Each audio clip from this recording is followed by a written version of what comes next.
Okay, so I started it, but we're going to edit that part. Me sitting down. But now I'm going to be in the light. It's okay. No, this one. Okay. Hi everyone, I'm Lori McIntosh with Cobo Banker, and I'm a realtor here in Placer County up north in Auburn, and I am with Peter Konrad, and he is with IFC, which means Integrated Financial Concepts, Financial Planning Services, obviously, and Peter is someone that is very well known in the community, and I've been wanting to interview him for a while, and he graciously complied, and I really wanted you guys to know about what he does here in Auburn. So thanks for coming. Absolutely, my pleasure. Thank you for setting this up. Yeah, and don't feel like you're interviewing for a job, but it's always, the first time you do, they say, tell me about yourself. But yes, let's start about your business. Can you describe it for me? So it started, it started as a wholesale model. I've been doing this for 41 years, and I started out on the corporate side, recruiting and training financial planners to do advanced sales. That would be estate planning, business planning, succession planning. And we still specialize in working with businesses in the business world. And then 7 years ago, we formed a retail arm of that business.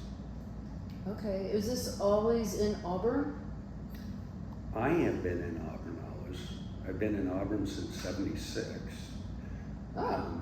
When I was on the corporate side, I was commuting Sacramento, although I spent most of my time on an airplane covering 5 western states. And then I opened an office in Auburn, 96, opened an Auburn office, still on the corporate side. And then I went independent and formed IFC in 2000, March of 2000. Wow, so it's kind of weird to say that the 90s were 30 years ago, isn't it? Isn't that crazy? Yes, yes. Yeah, that's pretty impressive history you have here. Long run. Yeah, so I can't wait to dig in a little bit. Are you originally from, you were born here? I was not. Okay, where were you born? Transplanted in '76. So here's the best kept secret. That's right, you were born in '76, so yeah. You might be the same age. Slightly older. So, most unknown fact, I was born in Hollywood. Don't hold it against me. On the east side, the poor side of town. Grew up in Torrance, south of LAX, right off of 405, and came up here as a sophomore in high school, and I graduated from Placer High School. Oh, that must have been tough, leaving elementary school friends, junior high friends, and going straight into a brand new high school. It was I did the same thing in Texas. So weird, growing up with concrete and asphalt, and then getting planted to a 27-acre ranch in Cool. That's right, we talked It about was that. so different, so different. Did you ever see a bear or a mountain lion? Haven't seen a bear, seen bobcats, seen all kinds of wildlife, foxes. And they don't exist really in Hollywood, do they? No, somewhere on the screen. Did you get into 4-H at all by chance, since you were on 27 acres? So that's a lot. In high school, I got into FFA, Future Farmers of America, and I had a project of, I had a breeding pair of hogs, and it was interesting because my dad started Old McDonald's Farm. Literally had more than 2 of each, but everything. Chickens, ducks, geese, goats, sheep, milk cows, beef cows, every animal you could imagine. You didn't say horses. We've never had, well, not until my daughter did we Okay. get horses. She is a big horse whisperer. Nice. That's a fun story too. Might have to talk about that. And so 76 you came here, went to high school, you've been doing this 40 years, and that was 96, right? So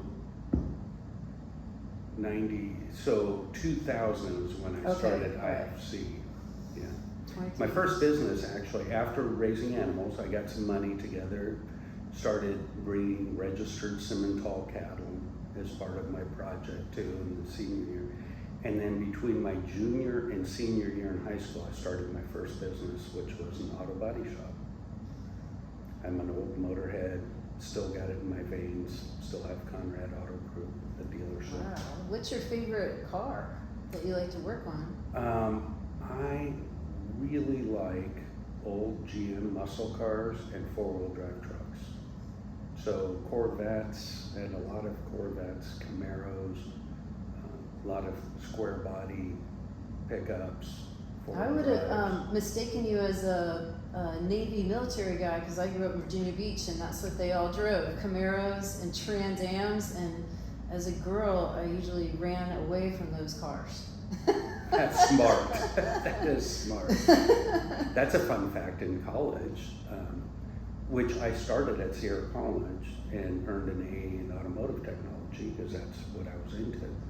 But I had an old 72 Chevy wagon, and that was my first date car. And if somebody didn't like me in my 72 Chevy wagon, they never got a ride in the Porsche or the Corvette or all those sports cars I had. So it was a test. Is this a station wagon, you mean? What's a It wagon? was just, yeah, stationary. It was a beater car. Okay. I needed it for parts, and so I put the bent parts on it, and it was my parts runner. You were a cool guy in disguise. What color was it? It was green with the wood trim down the sides. My mom drove one of those. That's why I was asking. We called Yeah. it the booger car. Yeah, that would fit. So, okay, so you were kind of a farmer, then you got into cars, and now you're into finance. How did you get from There's a few things in between. automotive into what you're doing now? So I'm sure if my parents paid for a doctor's appointment when I was a kid, I'd have been labeled ADD. It makes sense now. I just have, I didn't realize that if somebody is interested in something, they didn't just go buy everything you need to do that and do it. And so I've got shops and outbuildings and barns full of, I built my own house. I did all the remodel in this building to make it executive suites. And so I just like buy the equipment and figure out how to do stuff. That's pretty cool. You know, if you get bored at all, I need a barn. So if you want to come over and build me a barn. I believe in trade labor. Maybe we can work something out. I'm not good at finance, so I need help for sure. I need double duty. And then, so this building, and you started this with, it seems like your son works with you. How did that happen? That's a fun story. Okay. So I never dreamed that any of my three kids would follow me in this business. It was just foreign to all of them. And what I encouraged all of them to do since they were little kids is to follow their passions. I said, if you want to go, I mean little, like kindergarten, first grade, they started figuring out what they wanted to do. And I told them, if you want to make money, you go flip burgers or whatever, you're on your own. But if you follow your passion, I'll always back you. One thing about me is I'm a tough love kind of person. Really tough love guy. I've never given my kids a nickel. Backing them means showing them how to make it work, not throwing money at a problem. And they all followed their passions. My oldest son, I've got pictures of him as a 2-year-old holding a stick while I'm building, and it, you know, it's big on one end and pointed on the other. It broke off something and he made a rifle out of it. And he now gets paid to be a Marine and a police officer in Roseville. And Garrett was a musician, and my youngest, my daughter, is an animal whisperer, especially horses. She's trained a lot of horses and competed and stuff. And so they all follow their dreams. Garrett, somewhere along the line, got tired of listening to me moan at dinner time at the end of the day about poor staff and problems in the office. He was 15 when he started asking me for a job. Wow. And I spent 6 months, I'd come home and tell him why it wouldn't work. And the next night he'd have a rebuttal, and 2 nights later I'd have a reason, and then he'd have 6 months we spent. A week after his 16th birthday, I hired him. He convinced me to hire him just to do my calendar. And we put together a plan, and he ended up taking over the office within 6 months. At 16? Crazy.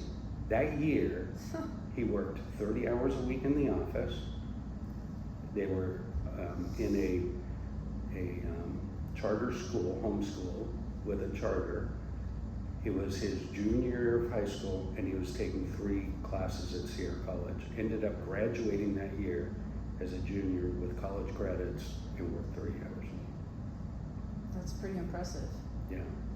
5 years into it, it was clear that he was passionate about it, and he started taking his quarterly bonus in stock, and we entered into a buy-sell agreement, and it's been the greatest thing we've ever done. That's cool. My dad had the opposite. He made me go to work for him when he had 3 photography studios in Norfolk and Virginia Beach, and I went and called people at age 12. Don't forget your appointment tomorrow. Oh yeah, with we the used to squeaky get those voice. from Olin Mills. Yeah, they bought his Studio. business actually. Really? In 1981. Wow. That's Yeah, a- for $1 million. It was a lot of money back then. Yeah. Yeah, but Nice. Owen Mills, they weren't like artists. They were more cookie cutter, you know, the blue background, and everybody looked the same. Yeah. There wasn't a lot of artistry in it, but they had that business model down. Yeah. So They figured it out. yeah, so I think I got what motivates you. Anything, any passion that you have, you just go for it and fulfill your needs, and you let your kids do the same. So that's pretty special to have that. And then it sounds like back then, when Garrett started working with you, you had that was probably a surprise as a business owner, having challenges with employees. And any new surprises that are happening with you, that or something funny that you've experienced in finance? Unusual. I don't think we get to experience very funny things. It's a serious business. It's been interesting because you kind of are on the leading edge of what's happening, like through COVID. COVID was an interesting time. A lot of people lost their jobs, lost their businesses. All, as I mentioned, our customers are primarily business owners. Every single customer of ours had their record year in 2020. That's unusual. Our bottom line doubled in 2020. And then in 2021, it was even better for everybody. And I thought, this is so uncomfortable because that's not sustainable. You have, middle America just disappeared. You had all these people going bankrupt, and then you had this group of people making more money than they've ever made in their life. It was just awkward, and it's not sustainable. That kind of stuff is uncomfortable. The outcome from that is uncomfortable, that it's still so hard to find somebody that's willing to go to work and doesn't think that they're worth $100,000 for sitting on a couch working from home.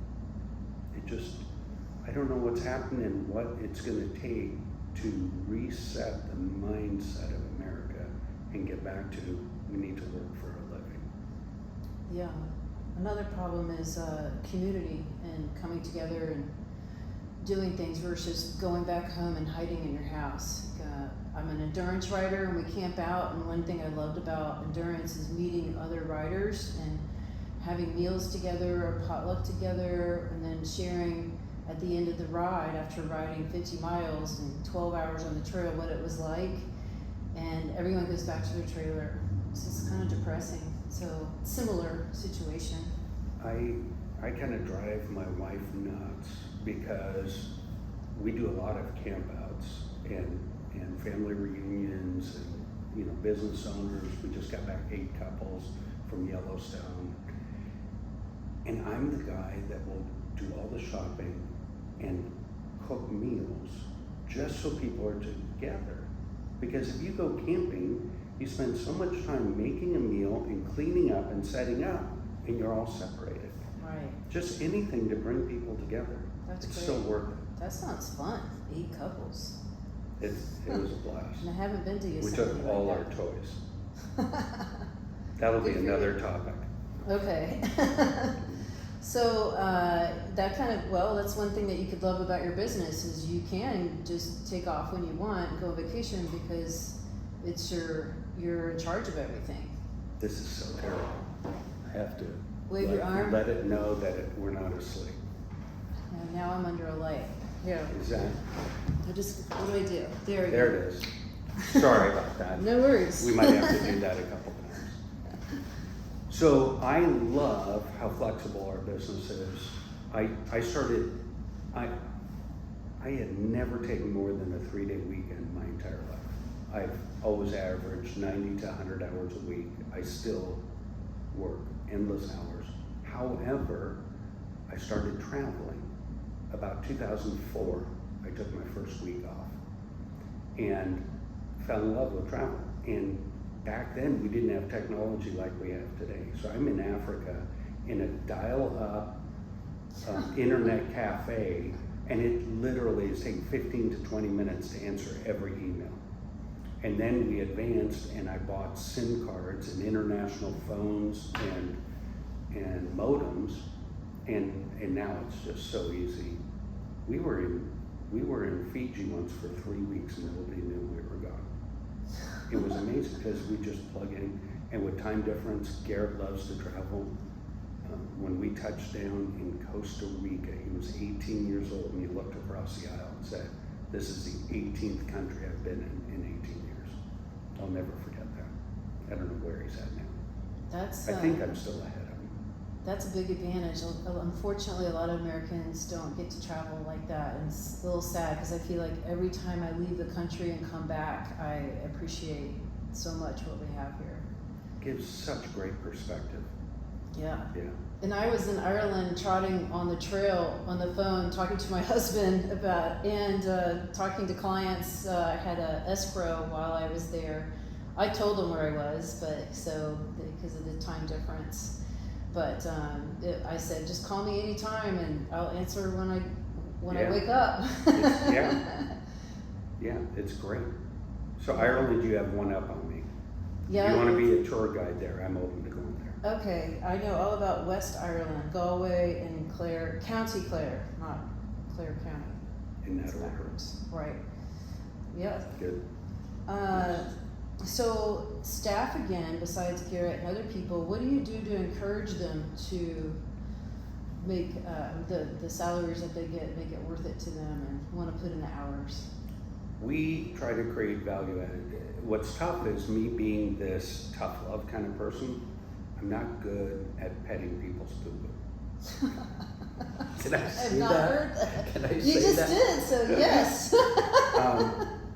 And so what's typical when you're interviewing somebody, they sit down and say, "I need to make this much money." I go, "That's all fair and well. I've got a job to do." And anybody that does a job doesn't have to worry about the money. It just works, right? And so I try to keep things in perspective, but we do quarterly mixers and team building experiences. We have Monday morning staff meetings, and part of that is catching up on everybody's weekend, and then we also go through a book, and so we do a chapter a week, and different people pick the book, and so we kind of learn and grow and get connected better. That That's kind of great. stuff helps. Do you have any, besides that, do you have any goals for yourself and your staff for the future, like the next 5 years?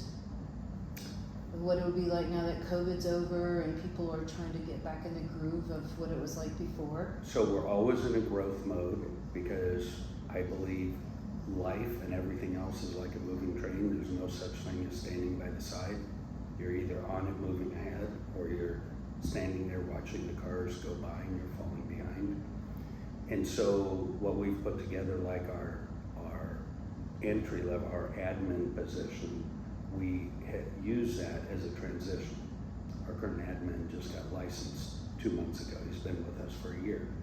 And so they learn the back backside, and that's how Garrett did it. He learned the backside, then he got intrigued and got licensed and ended up taking over the thing.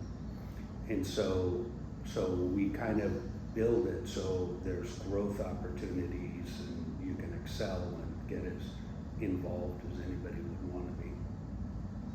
That's good. Yeah. It's nice to have options too. It's up to you. Let's see, besides challenges, I just lost what I wanted to ask you. For some reason, my iPad keeps shutting down over and over. I hate that. We have lights that are going out, iPads Yeah. shutting off. Well, we talked about goals and then challenges. I think we pretty much covered. I want to go back to you a little bit. The house that you built, have you lived there ever since, or moved and built another house? Stuck. I bought my first house when I was 22, 23. And I couldn't afford Wow, Auburn, that's amazing. so I went down to Roseville for a short period, 4 years. Got all excited in '89, literally doubled my money on a $57,000 3-bedroom, 2-bath house. Came to Auburn and found out I was further behind them when I started because Auburn escalated faster than Roseville. And so I couldn't afford my dream house. My dream was to bring my body shop to a property so I could have my house and body shop in one place because I was spending every night and weekend working on side projects trying to make ends meet. And so I bought 10 acres with that money and built a house. Now I look at it and think, what was that corner bank thinking when this 28-year-old guy walked in there and said, I want a construction loan with 0 experience, but I got it and built what ended up to be a 3,900 square foot house with a shop and a guest house. Anybody that knows me can't figure out how I talked my wife into letting me build the 9-car shop and guest house first and then the house. Oh no, so she lived in the guest house for a little while. So we lived in the guest house for 1 year while I built it. So it was a 2-year construction property. I don't know what possessed me. And You know, it's I common. don't think I could ever do it again. I do know a lot of people that live in their guest house. They build a small house first and then they build the dream home after. Gives them time to figure it I out. keep fearing that it might turn into my doghouse. Don't say that, it could come true. I know. Well, what do you like best about living in Auburn? Being here and having your business here? I appreciate it probably more than most anybody. Growing up in LA and just going back to that area I keep on saying it's a great place to be from. And I understand people love the energy of the city and stuff, and I love going visiting big cities. I just took so much pleasure in raising my 3 kids on 10 acres where they could roam. The boys would have all their friends up for airsoft wars. We had big party. We still do this big harvest party. And it's so wonderful to go anywhere in town and know somebody. And the synergy, this week I can count 5 contacts that I have made or people have made to me, making something happen that was a hurdle for somebody in this community. And the networking is just phenomenal. Right. And it was nice to see you this morning at Briar Patch. Yeah, that was the new fun. co-op that That's opens. amazing. I'm gonna have to interview They're them gonna too. do well. They are. But we'll have to support Auburn Bodega too, and other little shops and healthy places around town. Yeah. Maybe Yeah. we'll have more. Rising tides raise all ships.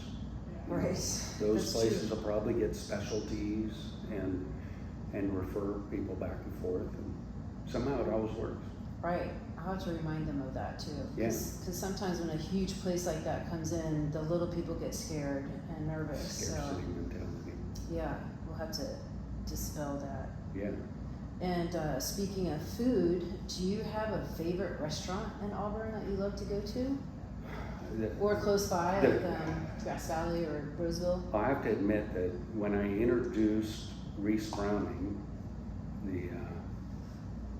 the primary owner of Old Town Pizza, to John Dunleavy when he was the city manager. I introduced him in our corner office, and they were just starting construction across the street. And I was trying to talk him into a skywalk across Highway 49. So I go, at least a zip line. So Old Town, Zip line. Old Town Pizza is always a favorite. By the way, Old Town Pizza is across the street, and that's why he went to zip line or a skywalk. Yeah. Because 49 can get a little intense because it's right before you drive over the canyon to where you used to live and where you grew up in Cool. Yeah. And El Dorado County's over there. Where our new roundabout is going in. That'll be interesting to see how that happens. Yes, and we have one where I live off of Lone Star in 49. I just a little nervous about my horse trailer going there, so please learn how to drive around a roundabout Yes. before you Take see notes. me.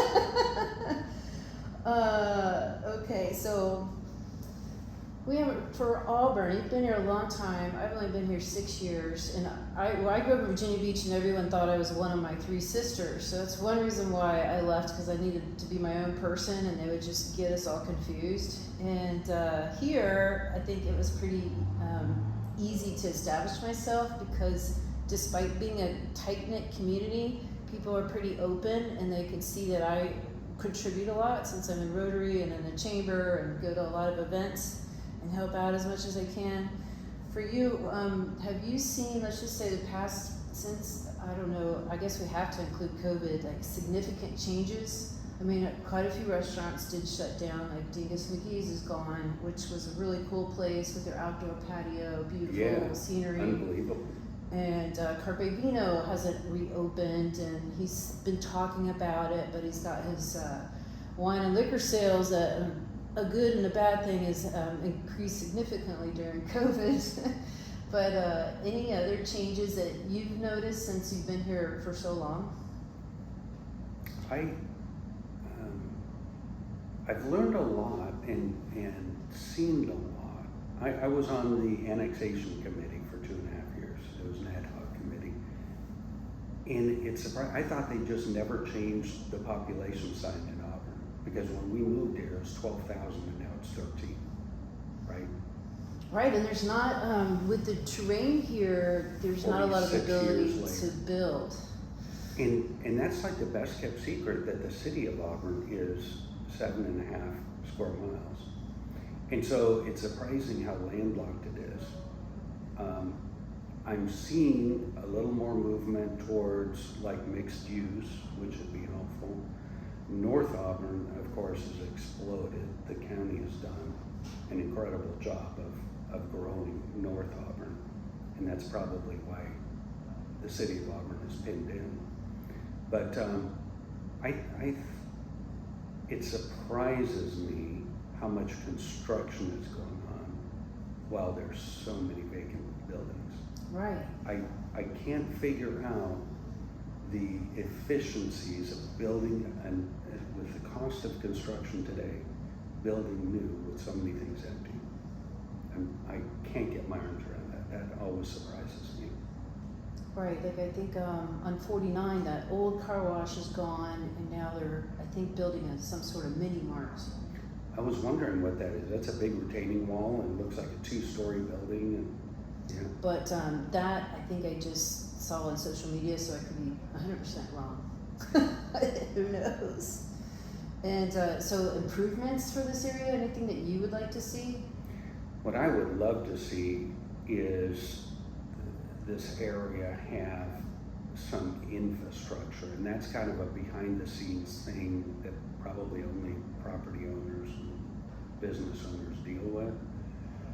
But I would love to see the Auburn area have some kind of proactive plan, which, as far as I understand, is not in place, to improve our infrastructure.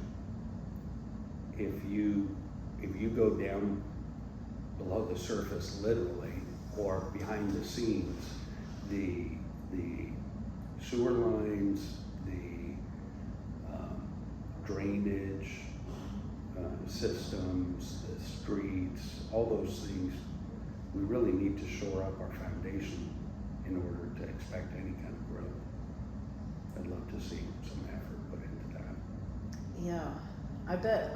So I'm now officially in leadership Auburn, and I'm sure I'll learn a lot about that for 2023-24.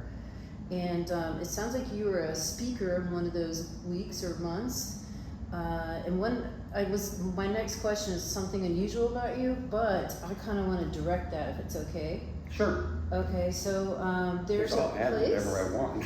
Yeah, you can always say I don't want to talk about that and leave me and ignore me. But two things that I'm really impressed that you are involved with that I'd love for you to share with the locals is the Gathering Inn, where I had an opportunity a couple of months ago or so to serve food to the homeless, and right here in North Auburn. And then I'll wave my arm. I know I'm like under a spotlight now. And then the other one is Beautiful Minds for mentally ill, or mental illness, not mentally ill, just mental illness like depression and anxiety. And I'm a former occupational therapist, so I used to work with people with psychiatric disorders. So that's something that is important to me because I feel like it's a hopeless situation for a lot of people. Sure. And I don't mean to lump those two together, but I know a lot of homeless people have mental illness, so they go hand in hand a little bit. Yeah. I'll wave my arm while you answer. So let's start with the Gathering Inn. I actually was introduced to them. I started in 2013. The county opened up that homeless shelter out in DeWitt. Okay. At that time, I was on the board and a team leader for the Salvation Army of Auburn. And what we did as team leader for emergency disaster services is we have a canteen in town, and we would go out on all the wildfires and serve meals, as many as 350 meals, breakfast, lunch, and dinner for all the evacuees of the fires. Huh. So the American Red Cross would create temporary shelters, and their home office is actually in my executive suites here, which is fun. But we set up the canteen, go cook for a week, 2 weeks, 3 weeks, whatever it took to get things settled down during fires. So to practice cooking that many meals and building our teams, we partnered with the new homeless shelter, and we take our teams out there once or twice a month and cook a meal, serve it, and clean up. And that's how we kept our teams in tune when it wasn't fire season. Then somewhere along the way, like 3 years into that, Salvation Army didn't have the funds to continue to do that. And the model was there's no funding from the county to do it. At that time it was under Volunteers of America. And so I personally took that on because I didn't want to stop doing that. A lot of the people that were on the team said, hey, we'll serve it for you if you buy the meals. And so I started doing that through Upper Hand, which is my nonprofit that I founded in 2006. And that's what I started doing all my Africa work and international work with. And so I started doing those meals. I still do it 4 times a month. What I've done, it was too much work to cook the meal, serve it, and clean it up. A lot of work. And I was burning out team members 4 times a month because what Rotary does it once a quarter, right? And so what I did is I partnered with 3 local restaurants. The number one is Old Town Pizza. They discount their pizzas. We go pick up 30 pizzas and buy them off of them. Our teams serve them, sell them. And then El Agave does it once a month. And then Royal Indian had done it in the past and just came back on board. Really? Yeah. And they're a pretty new restaurant. I mean, I think 4 or 5 years old. And that's one of the reasons I went in there, going back to the surprises in Auburn. They're like the 5th restaurant that was in that slot. And I thought, what can I do to help somebody survive this? Yeah, and I think a lot of people that are served food in this situation don't, they do get, nothing bad about Old Town Pizza or just pizza in general. is that you can eat a very inexpensive pizza. But Indian food is something unique and different. A lot of people may not have ever had an It is opportunity my to most try. expensive meal. Yeah, so It is. they Yeah. have a lot of spices, and spices are expensive. And I could save a lot of money by like getting a little cheeser or something, but Right. I'll tell you what, Old Town Pizza Night is like their favorite night of the month. Yeah, And they they get do it the twice a best month. pizza. So it's nice. And they're local. So why should we shop local? For the locals here in Auburn, why is it better to stay here and support our community versus going? There are some statistics, and I've looked them up before. I want to say it's either 3 or 4 to 1, the return on buying local. It's between 3 and 4 to 1. If you go down to Sacramento and spend $100, it is literally like spending $400 in Auburn.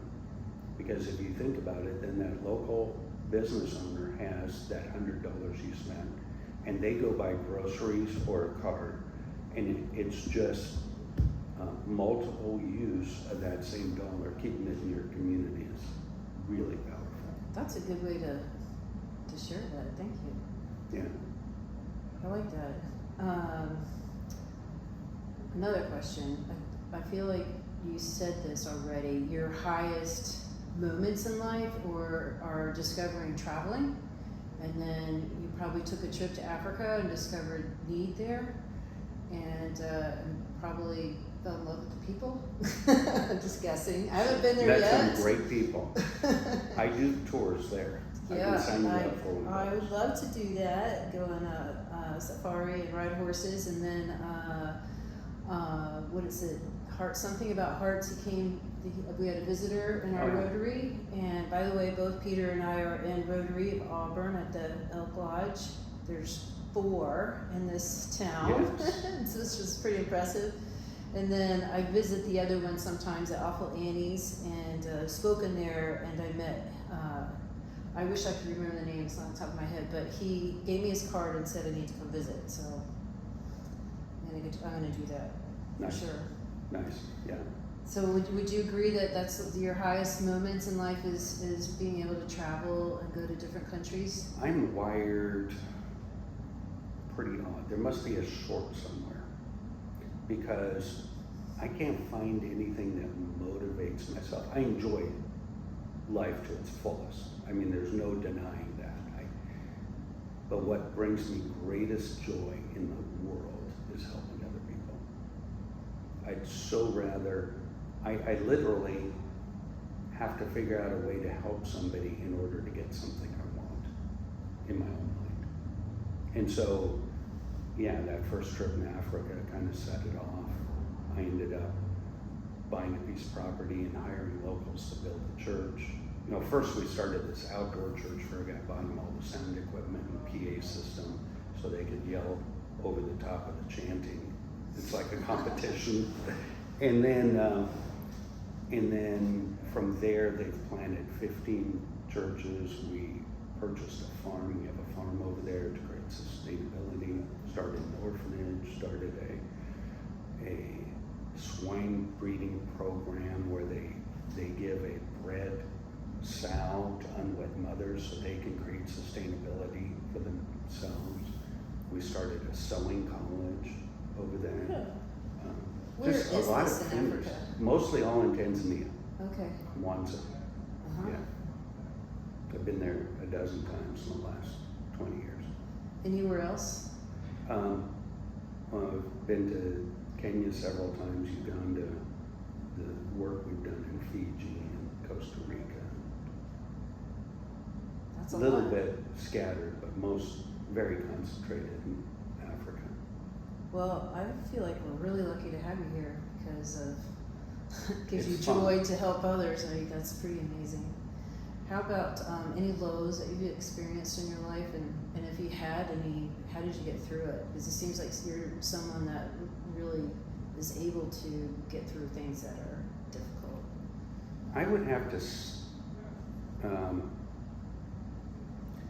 say the lowest low would be what started as the most exciting day of our lives, ours being my wife and I, our first pregnancy was a miscarriage, like the first trimester.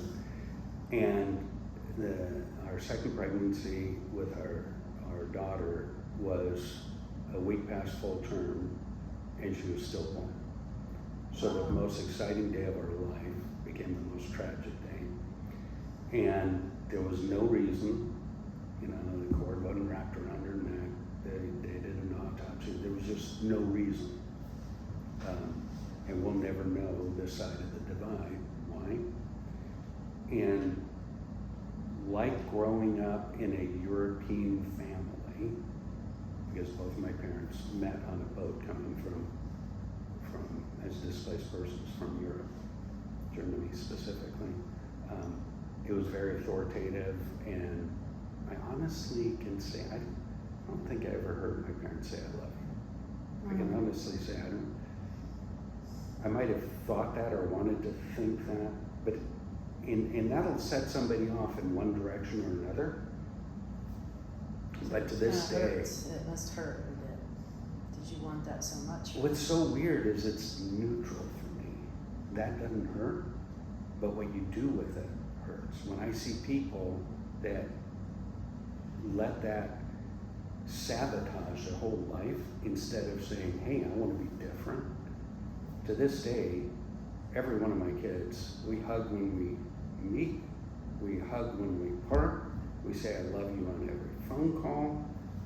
I want to be different. I wanted it different. But losing Caitlin was that was the biggest tragedy in our life. Yet, I can see if everything has to work in order to create some end, I'm willing to go through whatever it is to get to that end.